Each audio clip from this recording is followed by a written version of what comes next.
Hello, salut tout le monde. J'espère que vous allez bien. Vous avez vu, j'ai un débit un peu poussé parce que j'ai assez peu de temps pour vous dire pas mal de trucs en intro et puis pour passer aux questions de la semaine. D'abord, je suis en vacances demain, enfin maintenant, là voilà. Donc on part une semaine. Donc les valises sont pas prêtes, rien n'est prêt et donc je dois tourner un petit magazine quand même pour vous faire coucou. Coucou à vous tous qui attendez ce magazine. Voilà, c'est le premier point. Deuxième point, c'est que toute l'organisation, enfin toute la technique de classique, eh ben, je l'ai prêtée. Je l'ai prêté à quelqu'un. Donc le micro magique dont je suis très très fier, eh bien il est maintenant. Il faut que je coupe cette lumière. Il faut que je coupe cette lumière qui est très très forte. Voilà. Je l'ai prêté, donc ne vous moquez pas. J'ai un casque comment ça s'appelle, de contrôleur de l'air là, de contrôleur du ciel, d'aiguilleur du ciel. Voilà, c'est ça. Et c'est pas du tout le look que je voulais avoir, mais le son est meilleur. J'ai fait des tests de son, c'est une catastrophe, ok? Donc, indulgence, on est en plein été, pas de problème. Je vais maintenant répondre aux questions. Je passe très très vite, pas sur les nouveautés, pas sur tout ça. Ça se passe super bien, tout se passe bien, en particulier les soldes. Alors c'est la première année, je pense. Nous on n'est pas très très soldes, enfin je veux dire... les opérations marketing comme ça, c'est pas vraiment notre truc, mais là, plus vous achetez sur beaux-arts.fr et plus vous avez de pourcentage de réduction. 5% pour 50 euros, 10% pour 100 euros, 15, 20, jusqu'à 25% à partir de 250 euros. Donc faites vos courses pour la rentrée et tout ça, et waouh, 25% de réduction, c'est une tuerie. Sur tout le site, quoi, sauf les bouquins bien sûr. Et puis c'est tout. Et puis dans le magasin, c'est pareil. Surtout, sauf les bouquins et l'encadrement. Donc c'est génial parce que ça marche vachement bien. Vous êtes très très nombreux à répondre à ça. Vous faites des stocks, on a des grosses commandes, c'est magique. Bon, bref, une intro longue, bien sûr, Fred comme d'habitude, mais je voulais quand même vous parler de ça. Allez, on passe aux réponses aux questions et puis après je file, je coupe, je vais faire mes valises et puis le montage se fera ce week-end et puis on verra bien si on réussit à vous diffuser ce magazine lundi. Voilà. On est parti? Allez, c'est parti. Laurie, salut Laurie. Est-ce que par hasard en boutique vous vendez les crayons de couleur Derwent Inktense? Oui. En boutique, oui. Sur le web, je sais pas. Parce qu'il y a toujours un décalage entre tout ce que l'équipe réussit à mettre à disposition des clients de la boutique. Et puis après, voilà, quand on sent qu'il y a une appétence, vous savez, un intérêt pour les produits, hop, on les met sur le site. Donc je suis pas sûr que ce soit sur le site, Laurie, mais dans le magasin, je suis quasiment certain. Ok, voilà. Ah, j'ai fait question. Alors, wow, c'est pas une question. Ça, c'est quelqu'un. Alors, je vais essayer de trouver son prénom. Je sais pas si je vais trouver son prénom. Romain. Allez, Romain. Il m'écrit une tartine. Mais j'ai lu le début, c'était vachement intéressant. Donc, on en profite tous ensemble. Je vais vous lire la question de Romain. Enfin, l'intervention de Romain. Je suis abonné à votre site depuis peu et je trouve le contenu très intéressant et évolutif. Merci Romain. Artiste peintre professionnel plutôt figuratif et peintre de la mer. Merci, waouh, respect, tu apprécies notre plateforme et tous nos efforts en étant un pro. Mais je crée également des œuvres abstraites. D'accord, ok. Il y a peu de temps, j'ai découvert la technique du pouring sur YouTube. Ok. Bah, j'ai fait des vidéos sur YouTube sur le pouring, mais c'était pas les plus belles vidéos du monde. Mais bon, j'en ai fait quand même. Ah, ça doit pas être moi. J'ai trouvé cette technique marrante à faire et je m'y suis donc mis pour rigoler. Ouais, ouais, je comprends, je vois bien. Il y a toujours des surprises. Mais la surprise désagréable, je l'ai rencontrée en voulant poser la résine sur l'étoile. Ah. Des zones qui n'acceptent pas la résine apparaissent et donc elle n'est pas uniforme. J'explique ma démarche. Allez, écoutez tous parce que c'est intéressant parce que ça arrive à plein de gens, ok? Une fois mon œuvre sèche, je la nettoie dans un premier temps avec du talc pour absorber les restes de silicone. Waouh! Ensuite, je passe du vinaigre blanc pour dégraisser, puis au savon de Marseille pour finir. Je rince et je laisse sécher. Ensuite, j'ai acheté de la résine époxy pour artiste chez Resinart en Italie. Bah, c'est pas cool. Pourquoi t'achètes pas de la résine chez nous? Bref, allez, c'est pas grave, je ne t'en veux pas. En plus, j'ai cité le nom de la boîte, bravo. Ah bah bravo Fred. Bon, bref, j'ai effectué les étapes comme indiqué, ainsi que la pesée des mélanges B plus A. Ok, ouais, c'est la résine quoi. J'ai eu ces fameuses plaques qui n'acceptent pas la résine. Pour voir si la résine GDO dont vous faites la promotion est meilleure, j'en ai commandé. Et ce matin, j'espère que tu en as commandé sur beaux-arts.fr. Et ce matin, j'ai appliqué même résultat. Je me tourne vers vous pour voir avec vous ce que je fais mal. Où se trouve le problème? Je tiens aussi à vous informer qu'après ma première expérience avec Resinart, j'ai demandé au fabricant les mêmes conseils que ceux ci-dessus. Sa réponse est que sa résine ne peut être appliquée sur de la peinture acrylique, mais qu'elle va sur la peinture à l'huile. Ça veut dire quoi? Donc sur toutes mes toiles, j'ai appliqué un vernis à retoucher sennelier. Ce n'est pas un vrai vernis, mais un médium brillant. Qu'est-ce que tu me racontes? Le résultat est le même. Il faut qu'aujourd'hui, je ne sais plus comment faire. Oh, il faut dire qu'aujourd'hui, je ne sais plus comment faire. J'arrive, Romain, j'arrive. D'avant, je vous remercie pour votre aide. Oh, écoute, Romain, bon, merci pour tout ça. Alors, merci pour tout. Merci pour l'abonnement. Merci pour le temps que tu passes à partager tes difficultés. Parce que si toi, tu as ces problèmes-là, je pense que tu n'es vraiment pas le seul. Je les ai eus, ces problèmes, Romain. J'ai eu les mêmes problèmes. La résine, c'est vraiment... c'est beau, c'est sublime, c'est très actuel, c'est... Waouh. C'est galère. Je fais coucou parce que... Chut, je suis en train de tourner. Bon, bref, c'est galère. C'est galère parce qu'il faut être absolument fidèle aux proportions. Si tu merdes, si tu rates tes proportions, c'est mort. Ça va être sec, enfin ça va être poisseux pour toujours. Et donc je suis en train de réfléchir à ton problème, c'est pas celui-là. Et donc si tu respectes pas les proportions, c'est poisseux pour toujours et c'est mort. Il faut remettre une couche de résine avec les bonnes proportions au-dessus pour régler le problème. Maintenant ton souci c'est pas ça, c'est qu'il y a des plaques. Des plaques, qu'est-ce que tu racontes? Qui absorbent. Mais ça c'est certain, c'est sûr que tu n'es pas assez généreux en résine. La résine, c'est une espèce de couche, mais pas énorme, mais c'est une couche généreuse. Il faut pas que, si tu veux, le côté le plus fin fasse 1 millimètre. T'es mort sinon, quoi. Ça t'y arrive pas. Il faut que, si tu as des aspérités, le sommet de la montagne ou du petit mont là, que tu vas recouvrir, il y ait quelques millimètres au-dessus, 3, 4, 5 millimètres. Ça veut dire qu'il faut en mettre la blinde quoi, de résine. Voilà. Et alors, bien sûr, vous allez dire, ouais, Fred, il vend du matériel, il essaye de vendre son matos. C'est pas du tout le sujet. La résine, ça a toujours été un plus, un supplément, un truc qui correspond à l'air du temps. C'est vrai, effectivement. Je m'en sers, enfin, je m'en sers. Ouais, ouais, la transparence, tous ces effets-là, c'est des choses qui sont très actuelles. Mais si tu fais cheap, quoi, si tu mets un truc, bah t'as des risques d'avoir des espèces de bulles de craquellement, une espèce de, comment, une résorption, je sais pas, je pense là, au bout d'un moment, en durcissant, il y a un petit peu de diminution de la résine, et donc tu vas faire apparaître les aspérités d'en dessous. Donc voilà, la seule solution, c'est d'être plus généreux. Et si t'as merdé, si t'as raté, pardon, ça fait 2 fois que j'ai dit merdé, si t'as raté, eh ben tu refais un mélange et tu repasses dessus. Alors par contre, je sais pas qui je sais pas qui t'a dit que ça ne marchait que sur de l'huile. C'est complètement insensé. La résine, c'est c'est un c'est un mélange bicomposant qui durcit en se composant. Et donc ça n'a rien à voir. Le durcissement va se faire quel que soit le support en dessous. Alors après, l'adhérence de ta couche de résine par rapport au support, c'est autre chose. Mais en règle générale, justement, la résine, tu la poses de manière généreuse. Oui, ça fait sarcophage, quoi. Ça fait Tchernobyl. Voilà. Enfin, j'espère que la référence ne déplaît pas à certains. Voilà. Ok. Bon, j'espère que j'ai bien répondu. Enfin, c'était compliqué, mais la question était super intéressante. Et puis, merci. Dans tous les cas, merci pour ta fidélité. David dit, c'est au nord? Parce qu'il a regardé une vidéo qui s'appelle Bienvenue dans notre magasin de Capinghem. Capinghem, oui, c'est au nord. Alors ça fait super exotique, Capinghem. En fait, c'est tout près de l'île. Mais on est à 3 km de l'île. Je sais pas pourquoi on s'appelle comme ça. Capinghem, on dirait que on vient d'un pays un peu étranger du fin fond des Flandres. Pas du tout. On est, y a une rocade, vous savez, un ring quoi, qui fait le tour de l'île. Et il y a une sortie sur ce ring. Et moins d'un kilomètre après, c'est nous, quoi. On est vraiment tout près de l'île. Donc Capinghem, soyez pas effrayés par ça.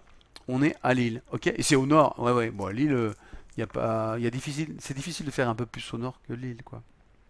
Mais c'est magique, c'est génial. C'est une espèce en plus de d'incursion, comme on dit. Merde, j'ai raté le nom. Un truc. Il y a la Belgique partout autour, quoi. Voilà. Ok, David. Allez, viens nous voir, faire une photo, un selfie, un truc, un bisou, un câlin et un café. Un café. Céline. Céline. Bonjour Fred. Salut Céline. Super vidéo comme d'hab. Merci. Comment s'appelle le petit tube avec lequel vous écrivez? Tableau, déco, photo de famille. Ah ouais. Ah ouais, ouais. Alors, il y a plein de façons d'écrire avec les petits tubes. Mais là, dans cette vidéo-là, qui date de l'époque où je bossais sur France 3, là, je faisais quelques vidéos, j'ai fait quelques directs. Ces petits tubes, c'est des cernes relief. Tu tapes cerne relief ou cerne, ça doit suffire, et hop, tu vas voir ces petits tubes de peinture acrylique avec une canule très très fine qui te permet d'écrire très très fin. Ok? Voilà, voilà. Qu'est-ce que je suis bavard? Ça fait 10 minutes. Il faut pas que je fasse trop longtemps, je dois aller faire mes valises. Odile. Bonjour Fred. Je comprends mieux ton énergie à nous répondre car tu es un passionné. Et sachant maintenant que ton papa était artiste peintre. Ah ouais. Je partage que mon papa était professeur d'architecture, plasticien conseiller, artiste peintre et que ma mère est sculpteur. Elle a beaucoup travaillé la pâte de verre, dôme pour la pâte de verre, waouh, qu'elle a pu s'approvisionner pour un ami, par un ami. Elle a appris à faire les moulages, les estampages, ceci est un partage, merci beaucoup du tien. Ok, Odile. Par contre, j'ai une petite question. Vendez-vous de la résine de glaçage pour mon tableau qui est un 15F? Est-ce que celle-ci supporte l'avion? Ah, car, car ce tableau est pour une exposition au Japon. Waouh! Merci, merci, merci pour ces deux réponses. Très belle journée à toi et à toute l'équipe. Restez toujours aussi heureux et agréable que vous êtes. Alors, wow, il y a plein de choses à répondre. J'ai envie de répondre sur la fin. Odile, être heureux et le bonheur, c'est un choix. Voilà. C'est un choix, c'est plutôt peut-être même une nécessité finalement. Mais vraiment avoir des coups de vibration et de l'énergie. Alors ça c'est peut-être un truc qu'on a ou qu'on n'a pas, mais voilà, quand tu as de l'énergie, elle peut être dark. Et puis elle peut être, waouh, je sais pas comment on dit l'inverse de dark, d'accord, lumineuse.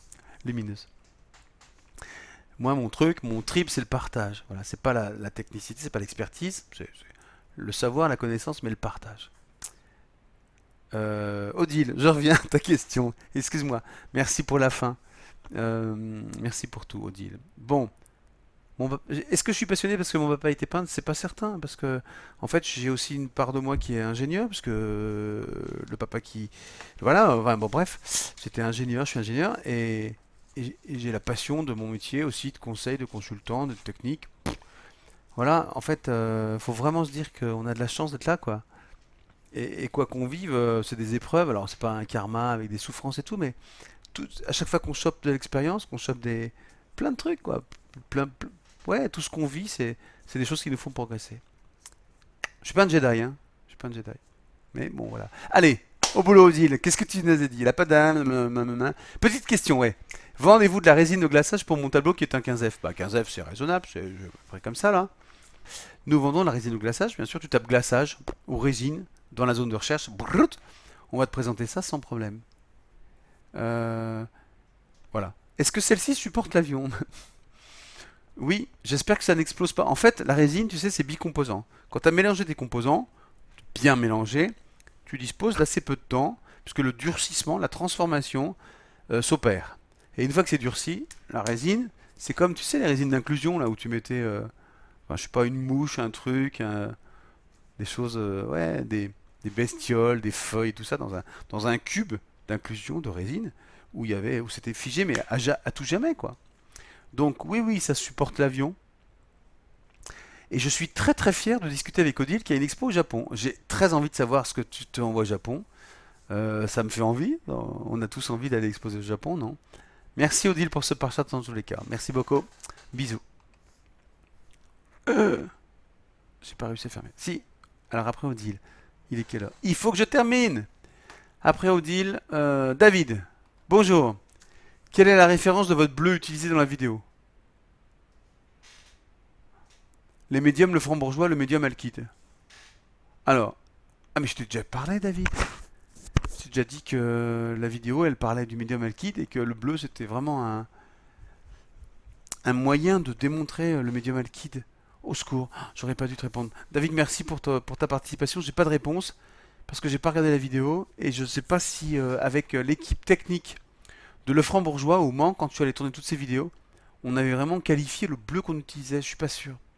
Je suis pas sûr. T'es fâché, David? J'espère pas. En plus, je ne retrouve même pas ta question. Ok, voilà. Bon, alors, dernière question. Allez, j'en ai plein. J'adore avoir plein de stocks. Ça m'angoisse quand il n'y a plus de questions, mais là, il y en a plein. C'est top. Odile. J'adore, avec plein de points d'exclamation, j'adore. Couche sur couche. Mais si avec l'acrylique, c'est totalement possible? C'est une question. Mais si avec l'acrylique, c'est totalement possible. Alors c'est Sabine. Sabine Boulinguer. Ah ouais, je suis allé tourner son boulot. J'ai adoré travailler avec elle dans son atelier. Regardez sur YouTube. Cette vidéo est sur YouTube. Mais j'ai adoré bosser avec Sabine. Elle a un univers extraordinaire. Elle est C'est de l'abstrait, là on peut se dire ouais l'abstrait c'est facile et tout. Quand on voit comment elle bosse, le nombre de couches, toutes les réflexions, waouh, c'est scotchant. J'ai adoré le personnage, j'ai adoré mélanger nos univers. Ça m'a fait découvrir ouais, d'autres vibrations. C'était vraiment magique. Odile, je comprends que tu adores. Mais je ne comprends pas ta question. Par contre, couche sur couche, mais si, avec l'acrylique, c'est totalement possible. Ah oui, parce qu'elle bosse à l'huile, d'accord. Mais oui, je sais, avec l'acrylique c'est totalement possible, j'en sais quelque chose.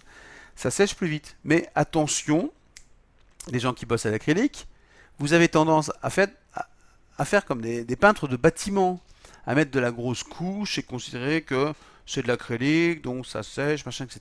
Non, il y a des peintures, il y a des couleurs acryliques, enfin des pigments qui sont transparents ou semi-transparents, et qui, avec le médium acrylique, s'utilisent de la même manière, et permettent de faire des glacis, des choses très très très raffinées. J'espère que c'était la question, enfin la question, l'intervention que tu souhaitais faire, Odile. Dans tous les cas, je te remercie. Allez, dernière question, ça vous va? Laurence, bonjour. Merci pour tous ces conseils. De rien, Laurence, merci. Je suis là pour ça. Pour les feuilles Youpo, y a-t-il toutes les tailles? Ah, alors, grand débat. En fait, pardon, je suis allé en début de semaine avec ma petite femme, on est allé dans la banlieue lyonnaise pour une formation sur, vous allez dire, mais de quoi il est en train de parler, Fred, encore une fois? Une formation sur une nouvelle gamme d'aérographes qui va arriver là bientôt sur le marché, qu'on va commercialiser, enfin avec un partenaire distributeur. Et d'ailleurs pour lesquels je vais tourner pas mal de vidéos, c'est prévu, ça y est, c'est parti, ils sont ok. Bref, on est allé se former à cette technique que je connais pas trop, que mon papa utilisait d'ailleurs, hein, mais que moi j'ai jamais utilisé. J'ai découvert plein de trucs extraordinaires, il faut que je vous en parle, vous allez voir, ça ouvre des chakras. Bref, et on a parlé du papier Yupo, parce que le Yupo, c'est le papier Lana Vanguard. Lana Vanguard, avant-garde, voilà, et puis Lana c'est là. C'est un papier extraordinaire, c'est un plastique en fait, un papier plastique qui réagit de manière complètement incroyable avec les encres, l'aquarelle, l'acrylique, les encres à alcool en particulier, et puis avec l'aérographe, toutes les encres qu'on peut projeter. Donc on a beaucoup parlé de Yupo. Yupo en fait c'est une marque, c'est comme Frigidaire. Frigidaire, on a tous parlé de Frigidaire, c'était la marque, voilà. Et donc au lieu de parler de réfrigérateur, on parlait de Frigidaire. Et ben là, Yupo c'est pareil, c'est une marque.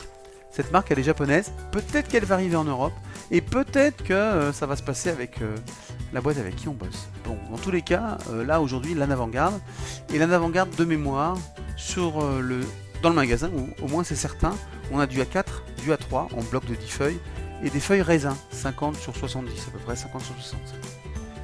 Sur le web, c'est sûr, on vend du Lana Vanguard A4 et A3, bien sûr, on en vend plein, parce que je diffuse des vidéos qui en font l'usage, et voilà, ça vous donne envie de le tester.